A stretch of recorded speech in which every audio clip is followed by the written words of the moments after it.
마음이 죽음 후에도 존재하는 증거.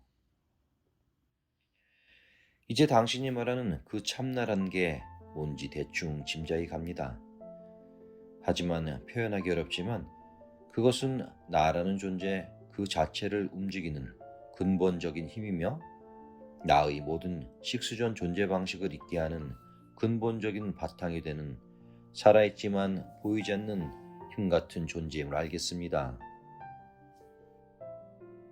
이제 그것을 저도 막연하나마 느끼기 시작했습니다. 내가 알던 나란 내 생각 속에서만 있는 존재였는데 이것은 생각을 안 해도 생각과는 아무런 상관없이 지금 여기에 항상 존재해 있습니다.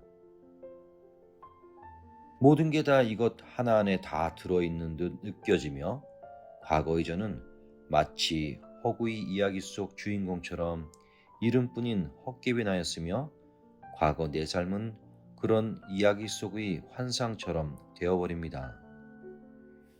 그러면서 이 하나가 뚜렷해져서 일체가 다 밝아지게 됩니다.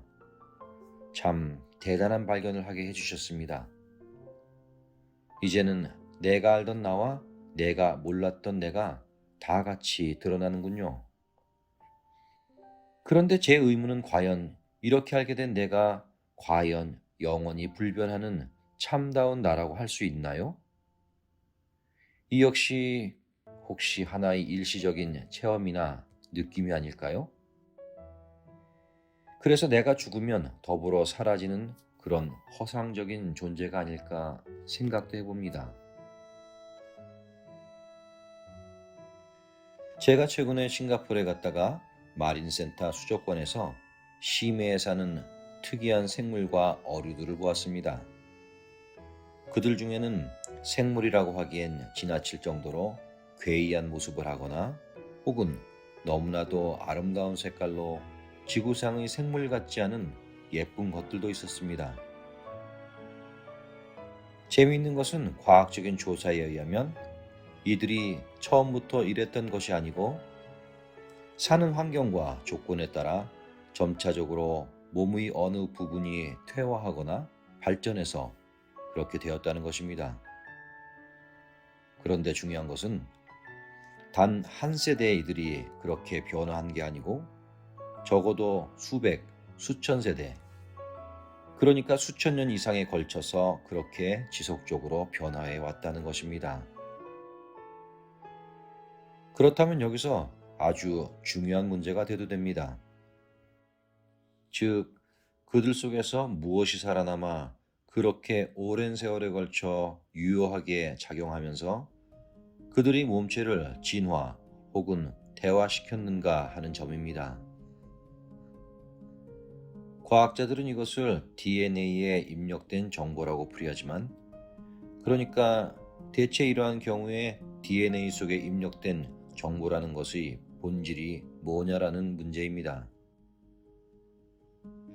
그것은 필요한 기능을 더 잘 쓰고 발전시키고자 하는 그 존재의 마음속 욕구들이 모이고 모여서 집단화되고 그것이 다시 각 개체들이 죽음을 넘고 여러 세대를 건너서 존속하면서 보이지 않는 힘으로 후손들의 몸에 작용한 결과가 아닐 수 없습니다.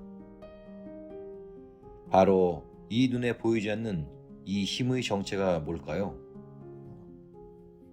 저는 이것을 간단하고도 쉽게 말해서 바로 마음이라고 설명하고자 합니다. 마음 중에서도 집단의 간절한 욕망이 깃든 마음이지요. 유대인들 사이에서 다 낡고 비현대적인 까다로운 조건들로 가득한 유대교가 아직까지도 강하게 살아남는 것은 그들 사이에 그런 집단의 마음이 강하게 서로 네트워크 속에서 살아있기 때문입니다. 마찬가지로 뭔가 꼭 집어서 이거다 하긴 어려워도 우리 한 민족에도 그 나름대로의 고유한 특성을 가진 정서가 있지 않습니까? 그러니까 다시 말하자면 기독교에서 말하듯이 하나님이 첫 창조로 모든 것이 결정되어 완전하게 창조된 것이 아니라 이 물고기들의 몸에서 볼 수 있는 퇴화 및 진화 발전이란 증거는 아직도 모든 생명체들은 개체를 뛰어넘어 집단적으로 스스로 진화 발전하고 있다는 증거입니다. 그것도 바로 다름 아닌 그들의 마음에 의해서. 이것은 우주에 존재하는 마음이란 하나의 불가사의한 에너지가 얼마나 강력한 존재인가를 우리에게 잘 설명해 줍니다.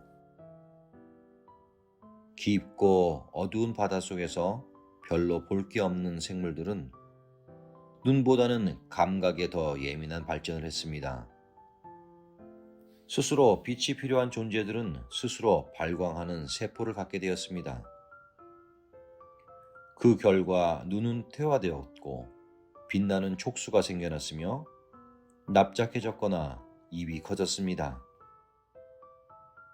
이것은 다 보이지 않는 마음이 각 개체들의 열망 속에서 그 개체들의 죽음을 초월하면서 살아남아 오랜 시간에 걸쳐 그 종류의 생물 후손들의 몸에 나타나고 작용했다는 살아있는 증거입니다. 다시 말해 마음이 오히려 몸을 창조한다는 증거란 얘기지요. 한 개체의 물고기가 죽어도 그러한 마음은 계속 초육체적 에너지로서 존재했던 것입니다. 그렇게 보지 않으면 이러한 현상을 달리 설명할 도리가 없습니다. 사람도 마찬가지입니다. 현대의학은 간질이나 선천성 유전에 의한 질병 또는 암들도 그렇다고 말하지만 이러한 섭리에 입각해보면 이들 역시도 다 세대에서 다음 세대로 집중적으로 전해지는 마음이란 초육체적 에너지의 일종인 것입니다. 물론 그 중에는 반갑지 않은 에너지도 있고 반대로 좋은 에너지도 있습니다. 그 예로서 무당이 되는 집안은 부모 세대가 죽어도 그 마음이 자꾸 자손 세대로 전달되어 살아남기에 자손이 대대로 무당이 됩니다. 그런데 이러한 에너지들의 정체는 결국은 우리들이 가진 마음의 작용이란 것입니다. 마음은 바로 이렇게 우주적으로 그 어디에서나 다 작용하고 활동하는 우주적 힘이자 엄연한 또 하나의 실제적 존재인 것입니다. 그래서 마음이 곧 천지를 창조하는 하나님의 손이며 발이며 섭리이며 말씀인 것입니다. 이제는 마음과 신이란 언어에 속아서 그것들이 서로 다르다는 착각 속의 고집은 그만 벗어나야 합니다. 이러한 마음에는 상념체, 감정체, 그리고 욕망체의 세 가지 종류가 있습니다. 이들은 각기 자기 성질의 에너지를 갖고 계속하여 살아남기를 원하며 존재하고자 합니다. 오늘날 이렇게 기독교와 이슬람의 문명이 충돌하는 것 역시 그 원인을 살펴보면 옛날 십자군 전쟁 때 죽은 많은 영혼들의 마음이 지금 이 시기에 집중적으로 다시 돌아오기 때문입니다.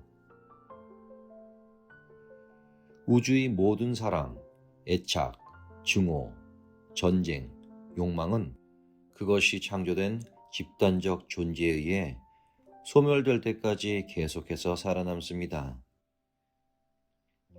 모든 개체성은 곧 기억에서 잊혀지고 사라지지만 그들의 마음 안에 창조된 에너지들은 오래오래 지속됩니다.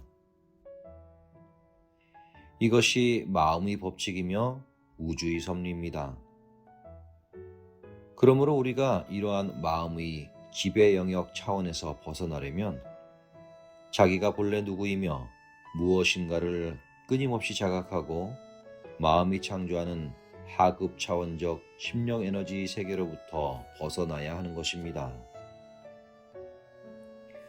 지금 그대를 지배하는 습성에서 좀처럼 벗어나기 어렵다면 그것은 그대가 아닌 그대 이전 세대의 에너지가 그대에게 지배력을 행사하는 것일 수도 있습니다.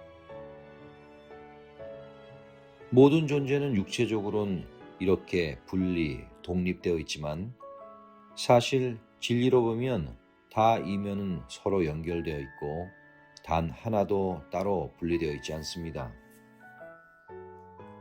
그런데 이런 차원에서 벗어나기 위해서라도 우리의 자기 정화와 자각의 깨어남이 절실하게 필요한 것입니다. 그대 안에서 그대를 지배하는 힘을 가진 개체 마음을 적극적으로 극복해야 하는 이유도 여기에 있습니다. 굳이 가진다면 좋은 경험과 에너지를 가진 것이 권유되는 것도 마찬가지 이유에서입니다. 이것을 사람들은 선과 악이라고 이름을 붙일 따름입니다. 우리는 이러한 우주의 섭리를 잘 깨우치고 그에 따라 살아야 합니다. 눈에 보이는 것만이 우주의 전부는 아닙니다. 눈에 보이지 않는 우주는 더 깊고 더 세밀하며 더 크게 존재하고 있습니다. 마치 서리와 눈이 내리고 있으면 대기 중엔 더 많은 수증기가 존재함을 의미하듯이 말입니다.